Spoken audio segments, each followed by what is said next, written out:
This message comes from NPR sponsor Vuori, featuring the Core Short. Receive 20% off your first purchase on any U.S. orders over $75 and free returns at vuori.com/NPR. Exclusions apply. Visit the website for full terms and conditions. يلا سدد يا رب.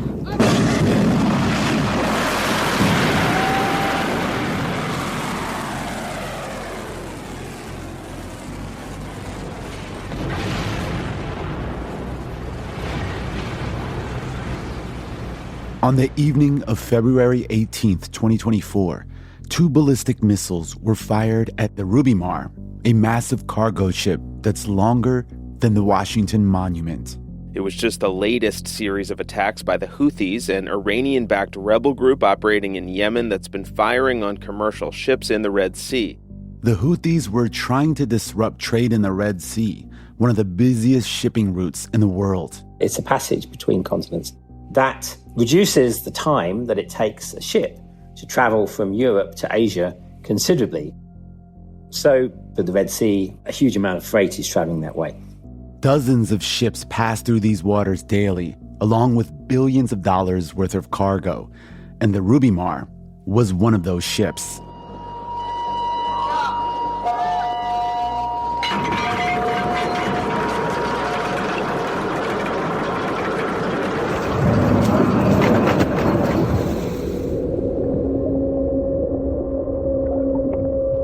And the crew abandoned ship, dropped anchor because they were abandoning a ship, and then the ship drifted round on its own, being pushed around aimlessly by sea currents and wind.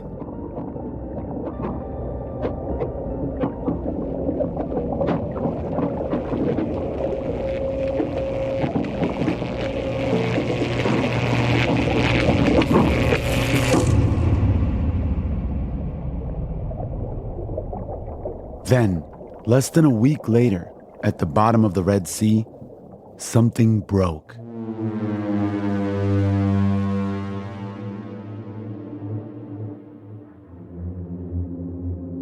Internet traffic that is going from Europe to Asia, cut. Sorry,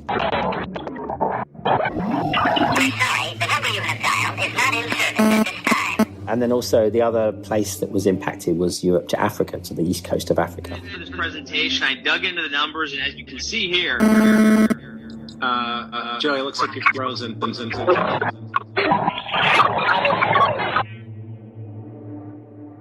In the span of minutes, millions of people from Kenya and Uganda all the way to Vietnam and Singapore had their internet disrupted.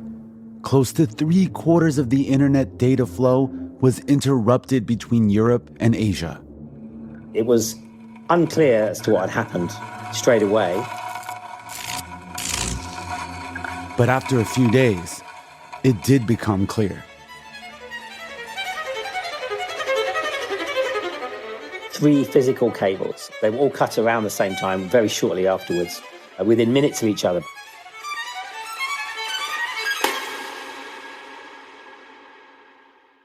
The undersea cables that carry all that internet traffic had been cut. It seems that the anchor that had been dropped must have cut the cables. You know, the weight of the ship would just cause that anchor to plow through the cable. It would drift along, find another cable, cut that, and then cut another one. Okay, right now, you might be thinking, wait a minute, I thought internet connections happen over satellites. In fact, almost all intercontinental internet traffic, the overseas connections that let us do things like make payments, watch movies, or FaceTime our friends, actually go through cables that run along the ocean floor. The internet relies upon these subsea cables ultimately for the whole thing to work as a global network, global system. If you were to look at a world map overlaid with these cables, it looks kind of like a messy connect-the-dots picture with cables crossing every major ocean. And if you took all the cables in the world and connected them, it could wrap around the Earth 36 times. But these cables go largely unnoticed because we can't see most of them.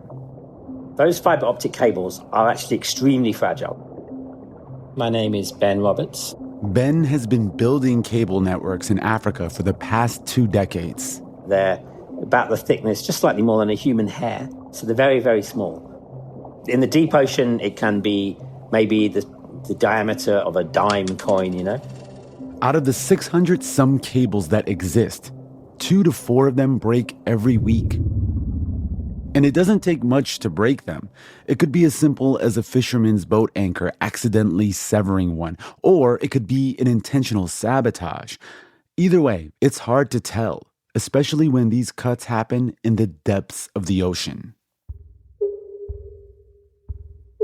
A cargo ship lingered off Taiwan's coast for days, ignoring repeated calls from the Coast Guard. Then a vital undersea cable went dark. Weeks ago, 2 data cables were also cut. One between Finland and Germany and another between Lithuania and Sweden. European Union says the suspected culprit vessel is part of Russia's so-called shadow fleet of oil tankers. Prosecutors charged the ship's captain, a Chinese national, with damaging critical infrastructure near Taiwan's southwestern coast. NATO's mission, Baltic Sentry, is a rapid response to an escalating new threat. Multiple cables cut in recent months. It's part of what I would just call the invisible infrastructure. These cables are an absolute essential technology that are also incredibly fragile. So fragile that in the beginning, not many people thought it would actually ever work. I'm Ramtin Arablouei. Coming up, the story of a man who did think they could work and the lengths he went to try to connect the world.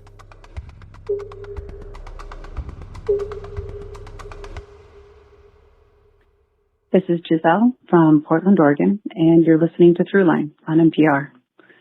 I only recently discovered the show, but it has quickly become my favorite podcast.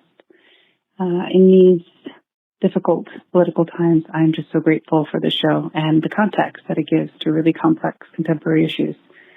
It's a good reminder that nothing exists in a vacuum. So thanks.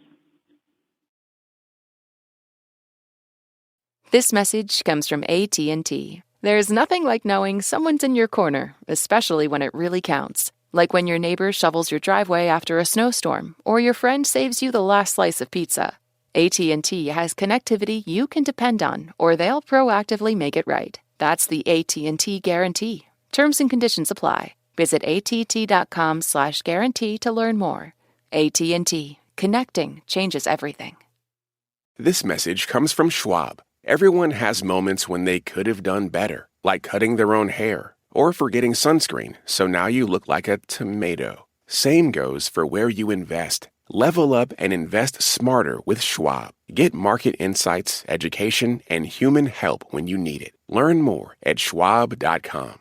Support for this podcast and the following message come from Betterment. Don't just imagine a better future. Start investing in one with Betterment. Betterment helps people and small businesses put their money to work by automating to make saving simpler, optimizing to make investing smarter, and building innovative technology backed by financial experts. So be invested in yourself. Be invested in your business. Be invested in better with Betterment at Betterment.com. Investing involves risk. Performance not guaranteed.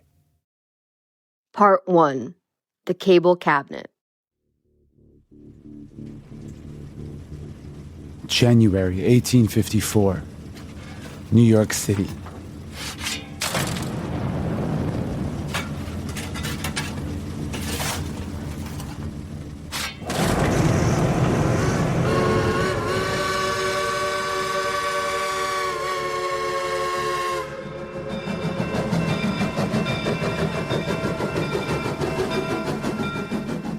You know, 1850s, you're really getting into sort of peak industrial age.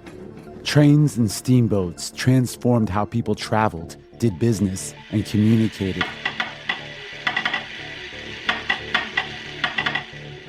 We start having, telegraph. Your messages can get places further as long as they are already connected. This is Allison Marsh. She's a professor at the University of South Carolina and a historian of technology. So everything's changing right before your eyes. However, to get a message across the ocean, it would still be by ship. That would be the fastest. so that's not exactly speed mail in any way. Let's say you wanted to send a letter across the Atlantic Ocean, say from London. So if you wanted to get a message to New York, you put it on the mail ship. This is Bill Burns. I'm a former BBC broadcast engineer. And he's the founder of the website Atlantic-Cable.com, which is a deep dive, so to speak, on the first transatlantic cable. And usually about 2 weeks to New York and then 2 weeks back again.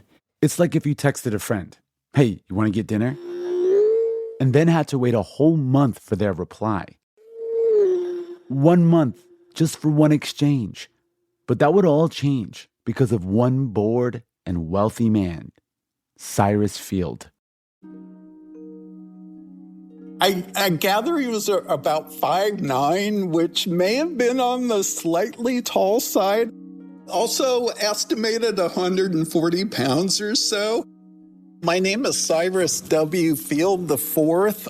Yes, Cyrus Field IV. He is the great-great-grandson of the first Cyrus Field that we're talking about.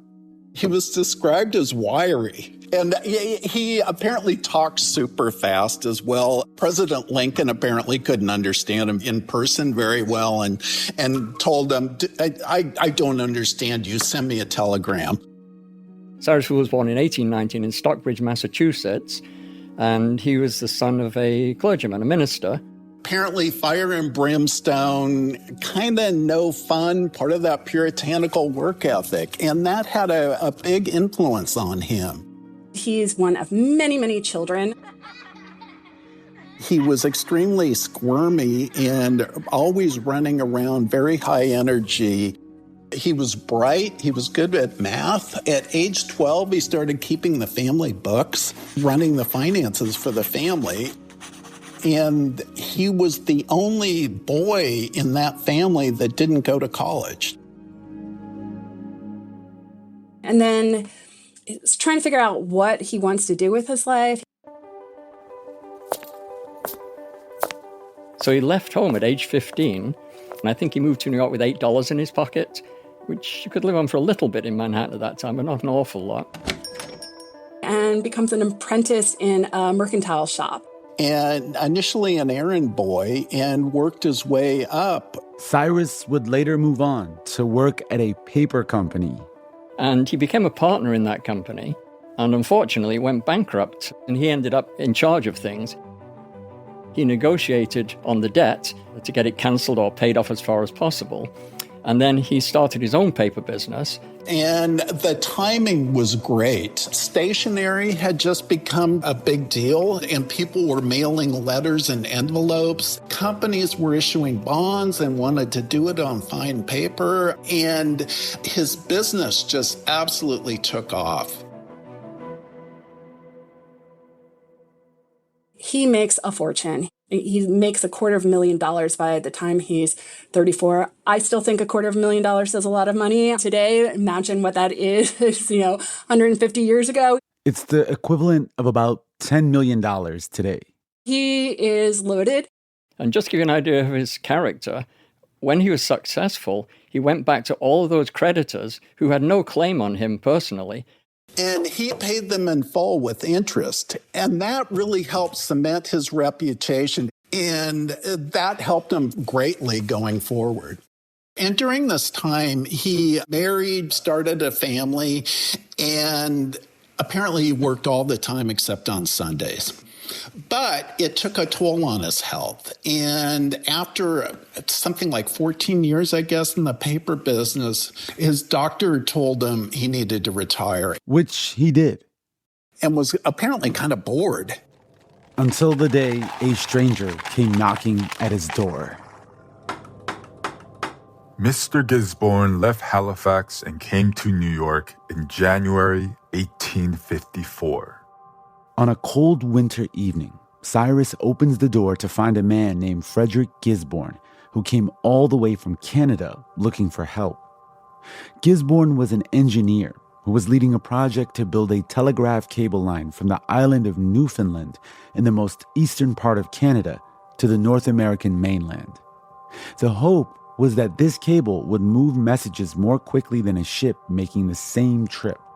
But his investors abandoned him, and he was left holding the bag along with a debt that would have been about $2 million today. So Gisborne runs out of money, comes down to New York looking for investors. And so it happens that Cyrus's brother, who is also an engineer living in New York, bumps into Gisborne in a hotel lobby, hears his sad story, and tells Gisborne to go see Cyrus. Finds Cyrus, goes to his house, talks to Cyrus, tells him his plan. Accordingly, he came and spent an evening describing the route of his proposed telegraph and the points it was to connect. And the story goes that he wasn't terribly impressed with that idea. But there was something about it that got Cyrus's wheels turning. After he left, Mr. Field took the globe which was standing in the library and began to turn it over. And he had a big floor globe, which is now in the Smithsonian. And Cyrus says, well, if we're going to have a connection to Newfoundland, why couldn't we just extend it across the Atlantic? It was while thus studying the globe that the idea first occurred to him, that the telegraph might be carried further still and be made to span the Atlantic Ocean. And so Cy looks at his globe and says, why don't we do a cable? Let's take it all the way. Cyrus wasn't meant for the couch potato life, and this project could not have gotten him out of that retirement slump faster, because this transatlantic cable idea was bigger than big. Over 2,000 miles long, in fact. It had never been done before, and nobody had ever even attempted to. But if this idea was possible, it would be weeks faster than having a mail ship cross the Atlantic. Also, the U.S. could have closer ties to foreign governments. Business overseas could be conducted at a much greater speed. In Cyrus's eyes, the possibilities were incredible. He really thought this would help prevent wars from breaking out. It taking 2 weeks to get a message back and forth from the old world to the new world, and how that delay could cause misunderstandings, mistakes, that sort of thing. It also didn't hurt that it had money-making potential. Depending on if you could get information faster about anything from a crop failure or a shipwreck, a loss of a market, a famine somewhere or a drought elsewhere, there's always, the more information you have as a merchant, as someone who's trading, the better equipped you are to make better decisions faster. And the faster you are, the more likely you are to be able to make more money. But Cyrus might have underestimated the scope of the project. And I think that's one of the characteristics of someone that takes on a project like this. They're a little naive in terms of what's actually involved. And right from the start, the odds were stacked against Cyrus.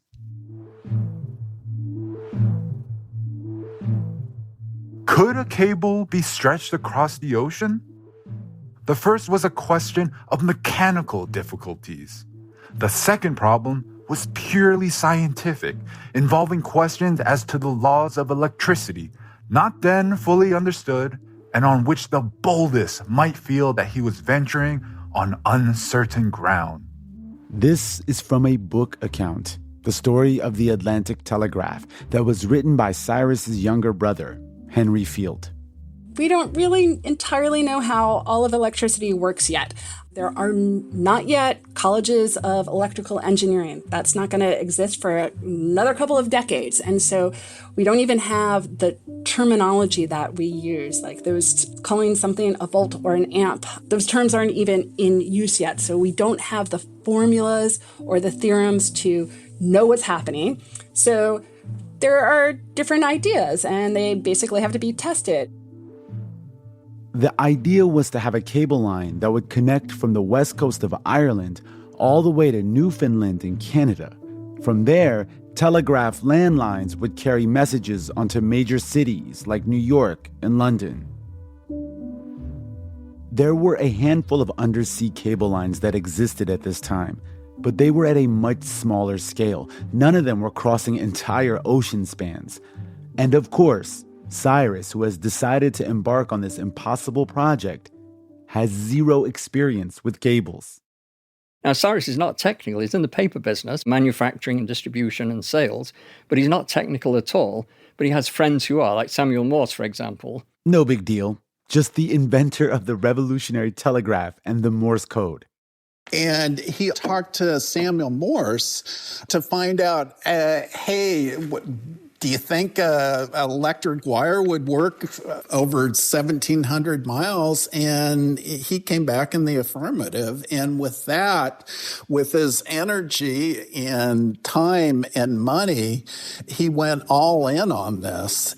Cyrus would go on and stake a big part of his own fortune into the project, but he was still going to need a lot more money. So now Cyrus is, having done quite well in New York, he'd met all the rich people, industrialists in New York. So he rounds up his friends, said, who wants to come into this amazing new scheme? And Cyrus Field got his buddies together, and known as the Cable Cabinet. The Cable Cabinet. And Cyrus also made trips to England and got some investors there as well. So Cyrus is raising money, he's recruiting experts on his team, figuring out the cable tech side of things. And now he has to sell his plan to both the U.S. and the British governments. He is talking about creating a direct line of communications between the two continents. I mean, think about it as like the red phone in the Oval Office today. Pick it up and talk to other world leaders. I mean, this is the same idea, just 150 years earlier. The Brits were all in on this plan. Because let's not forget, this was during the ascendance of the British Empire, where they had colonies all over the world. So, of course, they would want to have faster lines of communication.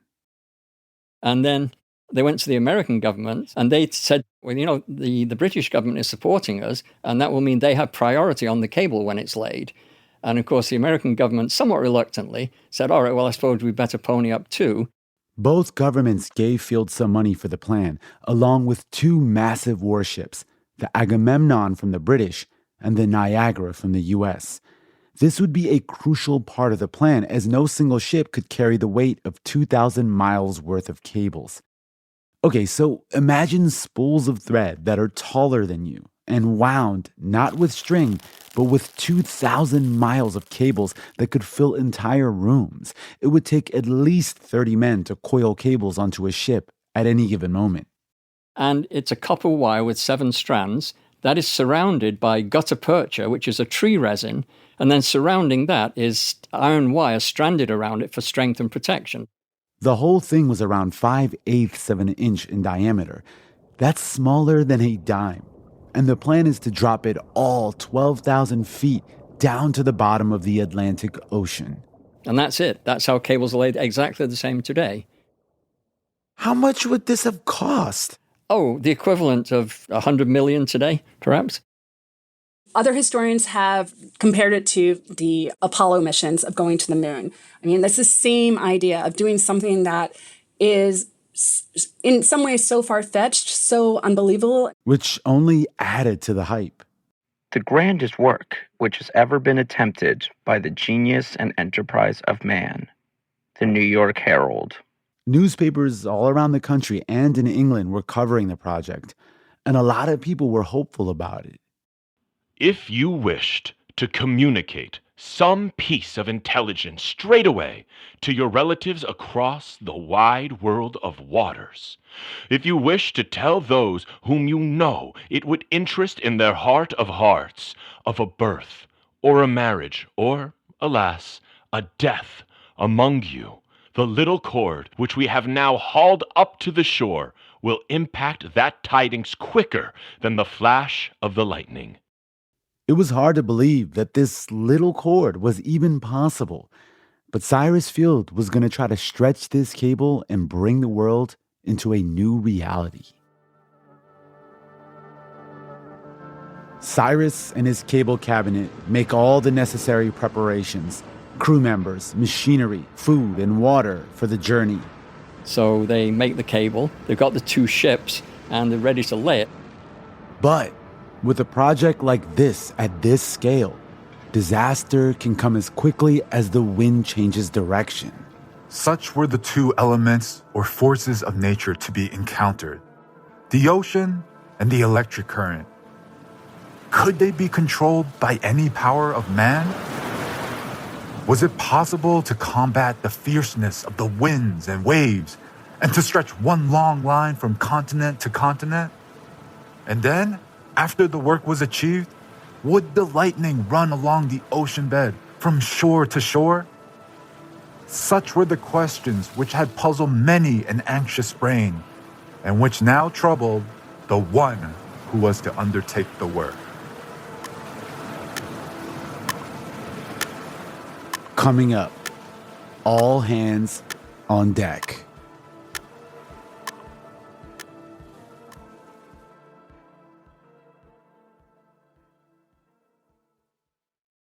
Hey, this is Niall Segundo. I messed up. Let's do it from the south. Hey, this is Niall Segundo from Philadelphia. You're listening to Throughline from NPR, and go Birds.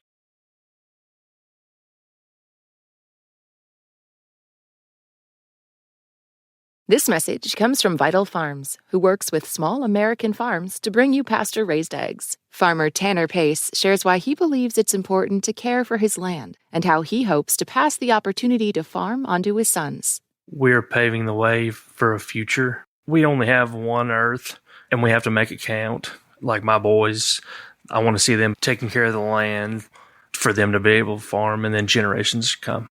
I really enjoy seeing, especially my whole family up there working with me, and to be able to instill the things that my father, mother, and then grandparents instilled in me that I can instill in the boys. That's just the most rewarding thing that there could ever be. Vital Farms, they're motivated for the well-being of the animals, for the well-being of the land, the whole grand scope of things. They care about it all, and that means a lot to me. To learn more about how Vital Farms farmers care for their hens, visit vitalfarms.com. Part 2. The strain on the cable, the strain on the man.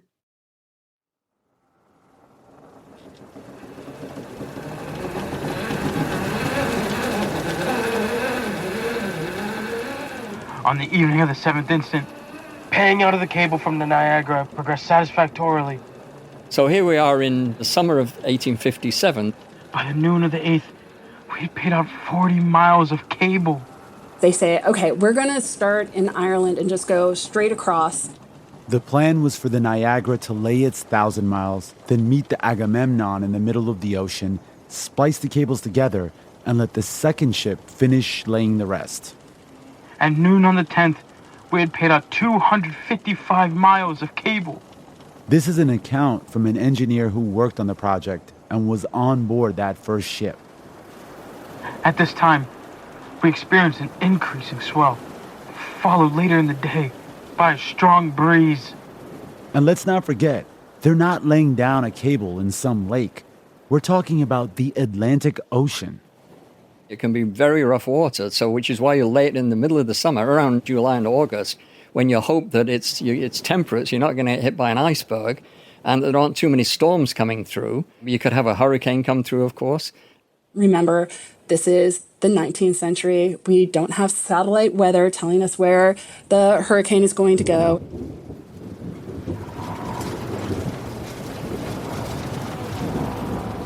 Shortly after this, the speed of the cable gained considerably on that of the ship.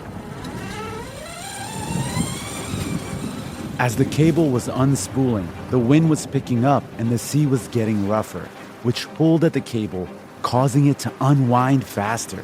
The cable was running out freely at the rate of 6 miles an hour, while the ship was advancing but about 4. In proceeding to the forward part of the ship,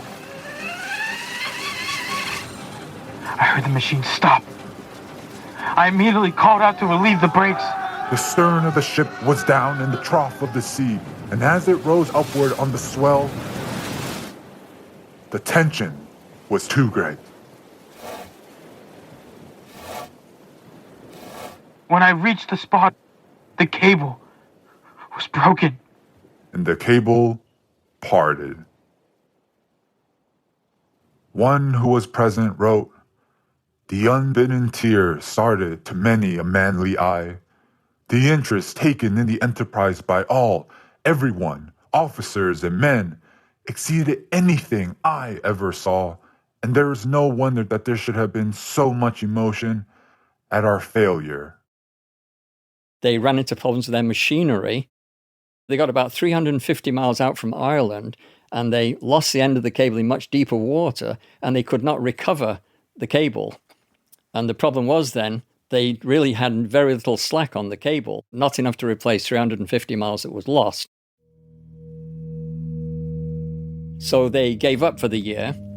They have to turn around and go back and say, yeah, sorry guys, we lost all your cable and all of your money and all of your investment. Let's do it again. And so, luckily Field is a very, very persuasive person. Do not think that I feel discouraged or am in low spirits, for I am not. All the officers and men on board of the telegraph fleet seem to take the greatest interest in our enterprise and are very desirous to go out in the ships the next time.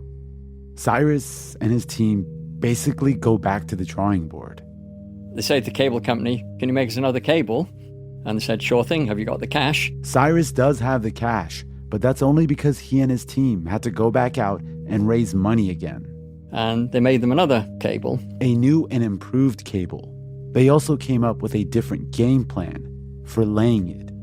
This time they decided to start in the middle of the ocean with both ships, so they both sailed out from Ireland and met in the middle of the ocean and spliced the two ends of the cable together.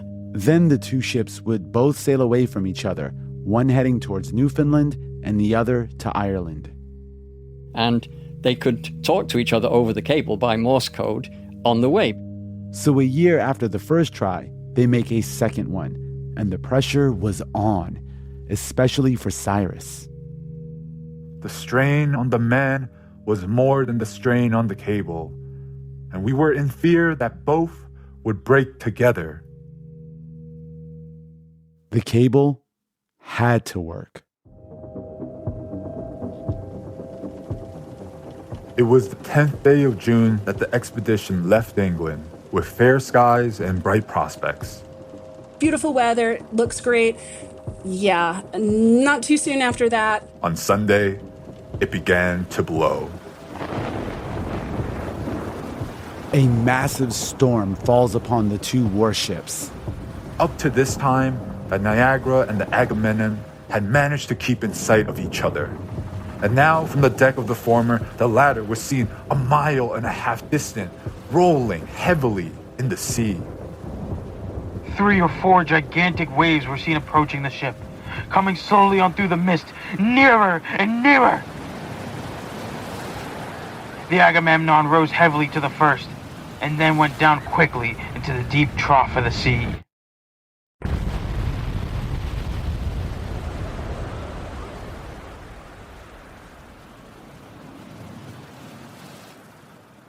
Doesn't quite capsize. Its timbers are creaking, its planks are opening up, the coals are shifting in the hold, the cable is uncoiling itself and getting tangled. But all things have an end, and this long gale at last blew itself out, and the weary ocean rocked itself to rest.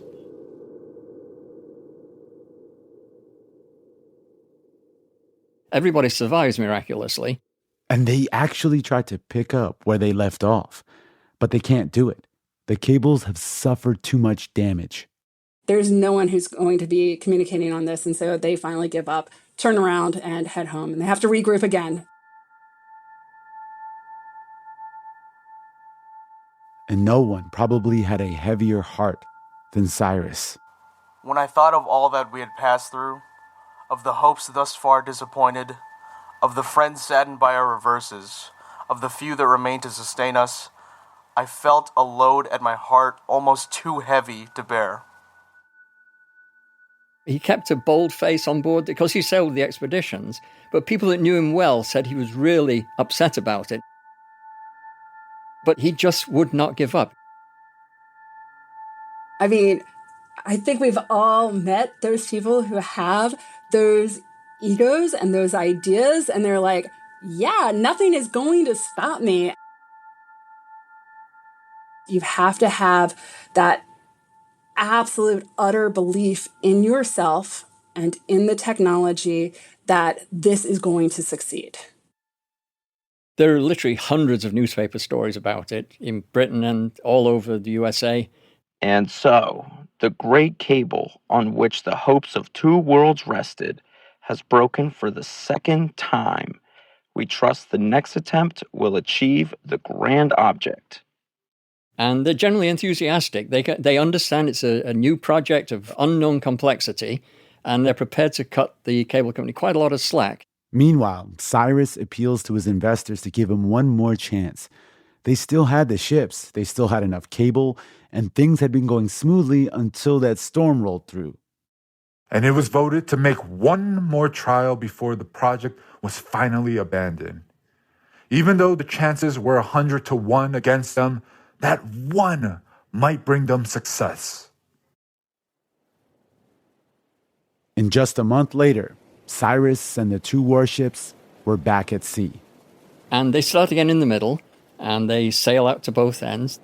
They both reach the starting point and start laying down the cables. A day passes, then two. The line unreeled neatly without incident, or at least not major incident.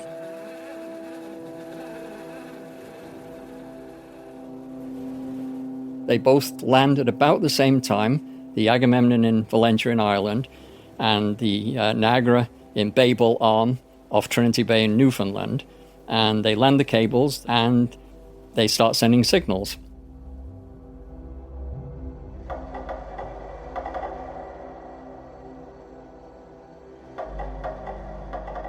They had done it. The final attempt, the third attempt, yes, it succeeded. They got it. Third time the charm. The official inauguration happens between Queen Victoria and President Buchanan. And so that's like the official first message. The Queen desires to congratulate the President upon the successful completion of this great international work, in which the Queen has taken the greatest... It's 102 words. And it takes almost 16 hours to send. But 16 hours is way better than 2 weeks. And when Cyrus gets back to NYC, he gets a hero's welcome.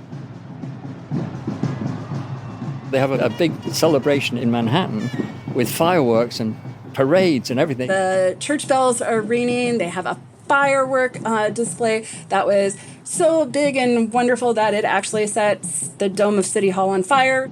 Same type of reactions are happening over in England. He was awarded all sorts of medals and prizes. And the cable starts to deliver on its promise. Hundreds of messages go back and forth. But during that month of the celebration, there were problems with the cable. And it wasn't working that great. And in the height of the celebrations, after only a few weeks, the cable just stops working altogether. And they try and send out repair ships from Ireland, and they can't find the location of the problem.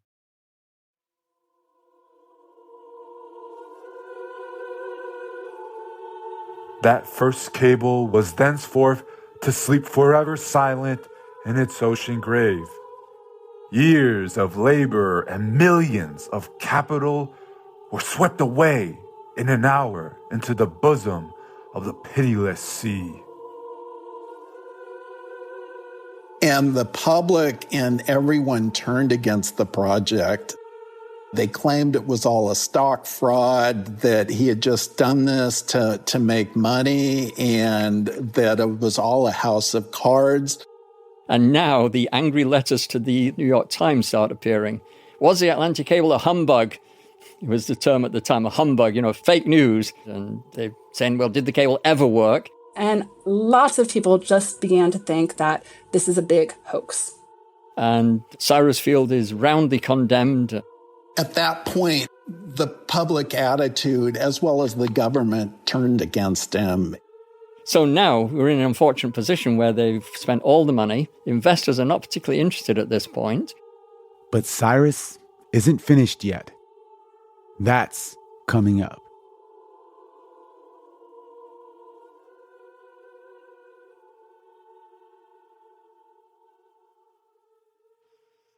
This is Kendra from Cleveland. You're listening to Throughline from NPR. This message comes from NPR sponsor SAP Concur. LaTora Jackson, Senior Manager of Finance Projects at AtriCure, shares how SAP Concur Solutions helped them automate outdated procedures so employees could focus on purposeful work. Literally, employees would receive a mailed invoice from our suppliers, put it in an approval folder, and walk it around to about 3 different desks. The great thing with Concur Invoice, it provides automatic workflow. The AI technology for the invoice reading has made it seamless and almost touchless for our accounts payable team to be more efficient in what they're doing. We're now able to have team building and decision-making input from that team that we normally didn't have the time to receive before. So it was almost like a retraining of the brain on job functionality and opportunities that they have here at AtriCure. Visit concur.com to learn more. This message is sponsored by DSW, the birthplace of the humble brag. Full of all kinds of shoes that get you at prices that get your budget. And when there are never-ending options for every style, mood, occasion, and budget, there is unlimited freedom to play. And that's something to brag about. So go ahead, stock up on fresh sneakers from your favorite brands, or try those boots you always secretly knew you could pull off. Find the shoes that get you at prices that get your budget. DSW, let them surprise you. Part 3. The eighth wonder of the world. Come, listen all unto my song. It is no silly fable.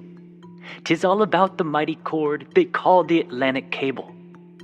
Bold Cyrus Field, he said, says he, I have a pretty notion that I can run a telegraph across the Atlantic Ocean. It had been several years since the first transatlantic cable failed in 1858. And Cyrus Field wouldn't let it go. I can hardly keep the business of the Atlantic Telegraph Company out of my mind for a single moment. In the early 1860s, an investigation concluded that it was possible to lay a new cable. And this new cable was going to be stronger and more durable than the last one. Meanwhile, other cables were being laid around the world, but none of them crossed the Atlantic. It was just too big of a challenge. But when Cyrus went looking for investors to redeem himself, he had trouble finding them in the U.S. because of the Civil War. The whole country is in such a state of excitement in regard to the war that it is almost impossible to get anyone to talk for a single moment about telegraph matters. So Cyrus turned to the British, who were interested in how the cable could help them power their colonies. He found a sympathetic ear from British businessmen, and by 1865, Cyrus had again found his investors. He had the technology. And they also have the ship. The Great Eastern.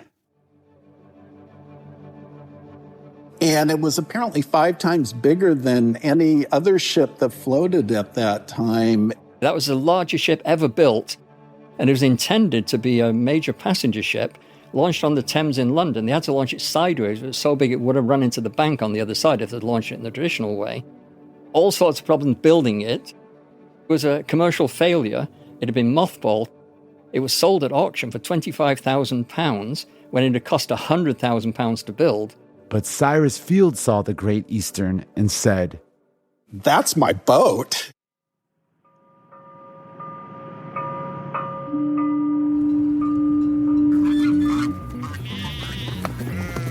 "114 sheep, 20 pigs, 29 geese, 14 turkeys, a milk cow, and 500 other fowl." This is what the 500-man crew brought on board the ship for food in July of 1865, when Cyrus Field launched another expedition to lay a new cable. Cyrus, remember, wasn't an engineer. He didn't know much about sailing. But he was nothing if not persistent.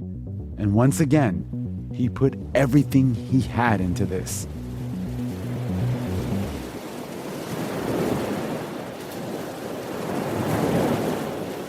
Great Eastern then sailed out of the Thames, round the south coast of England, round the south coast of Ireland.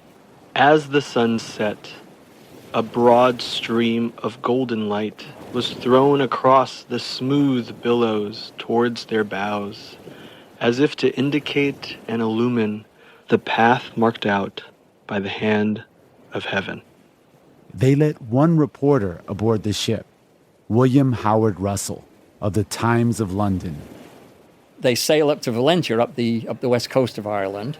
Now we're ready to lay the cable. Again, the men laid cable westward across the Atlantic, testing the signal every half hour to make sure it was working. When they found problems, they spent hours pulling up the cable and fixing it. And again, the cable snapped.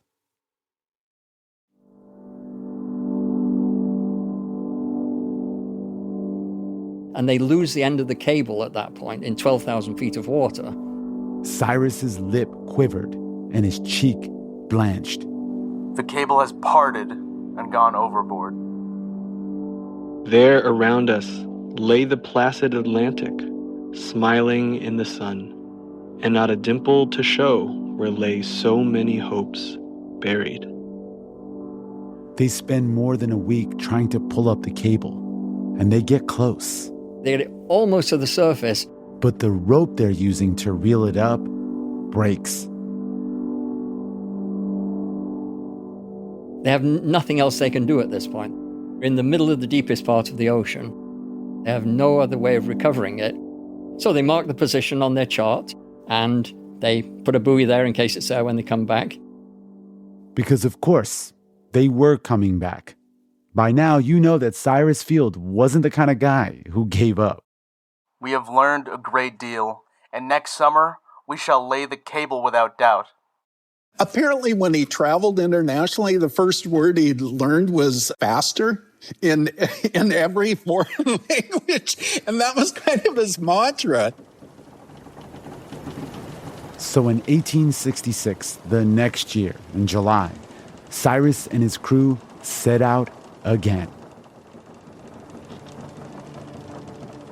No problems. Nothing happens on the way. They arrive in Newfoundland. They land the cable in Trinity Bay at Heart's Content, and they send a message back. And on July 27th, 1866, the Great Eastern had successfully reached Newfoundland, with the cable intact.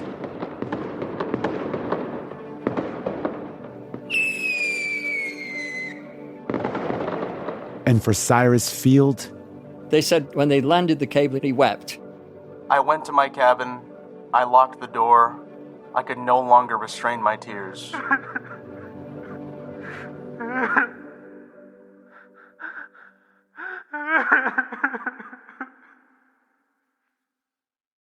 The Queen of England and President Andrew Johnson congratulated each other in dispatches published in newspapers, along with a note from Johnson to Cyrus saying, "May the cable under the sea tend to promote harmony between the Republic of the West and the governments of the Eastern Hemisphere."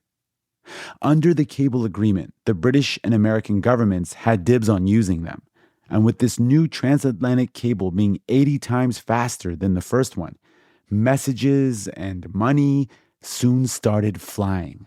So for $100 in gold, in 1866, you could send a 20-word message across the cable. Bring that into modern money, it's hundreds and hundreds of dollars, for a single message. Which is phenomenally expensive, but it beats, boating across the ocean ever.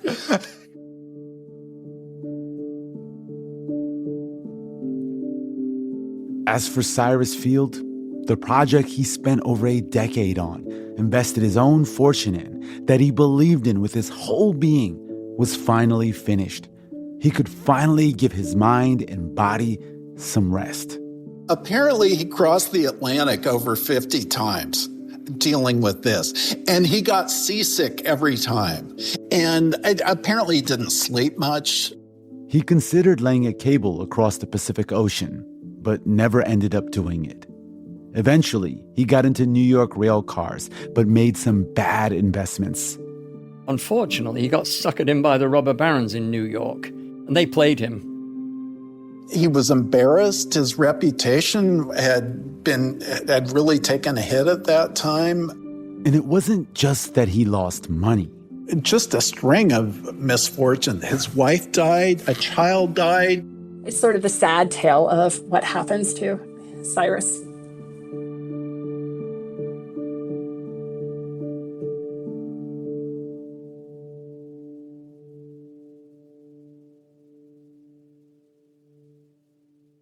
Cyrus Field died in 1892 at the age of 72.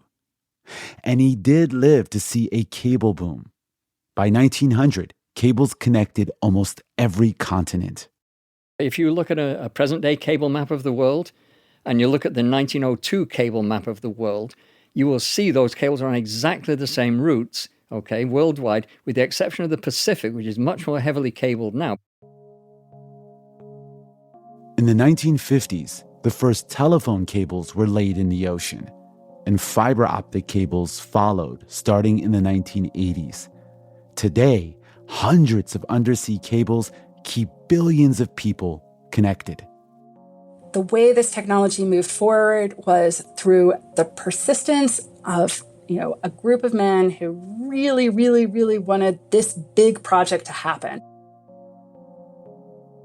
Sometimes you just really need to have really big, outrageous, crazy thinkers and be like, yes, let's do that.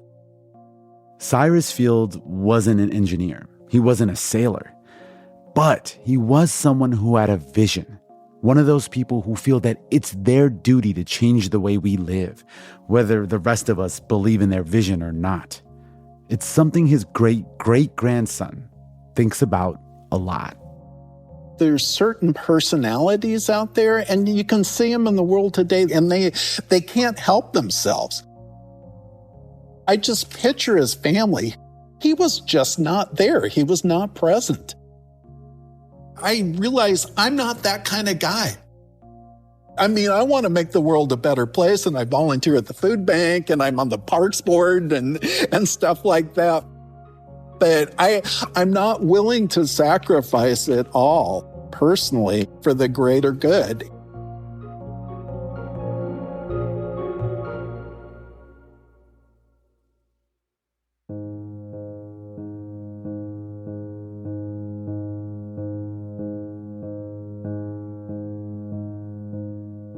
And that's it for this week's show. I'm Rand Abdel Fattah. I'm Ramteen Arablouei, and you've been listening to Throughline from NPR. This episode was produced by me. And me, and Lawrence Wu. Julie Kane. Anya Steinberg. Casey Miner. Christina Kim. Devin Katayama. Irene Noguchi. Fact-checking for this episode was done by Kevin Vogel.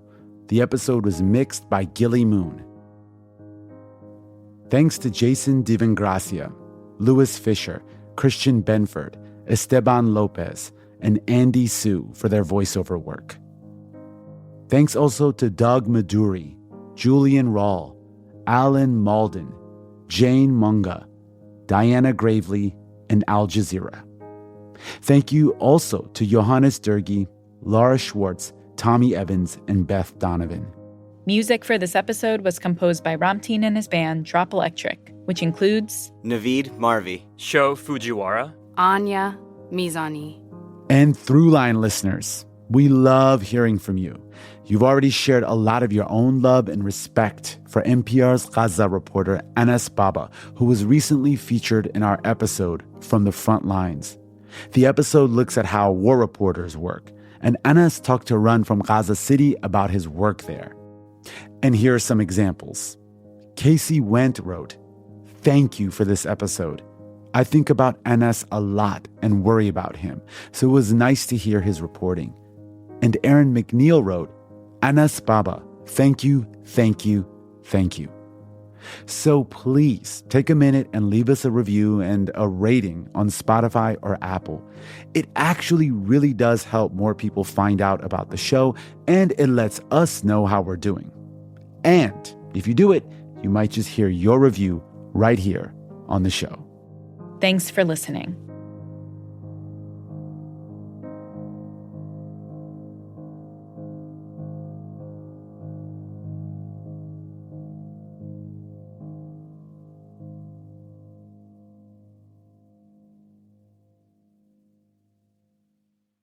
This message comes from Vital Farms, who works with small American farms to bring you pasture-raised eggs. Farmer Tanner Pace describes what makes a pasture-raised egg unique.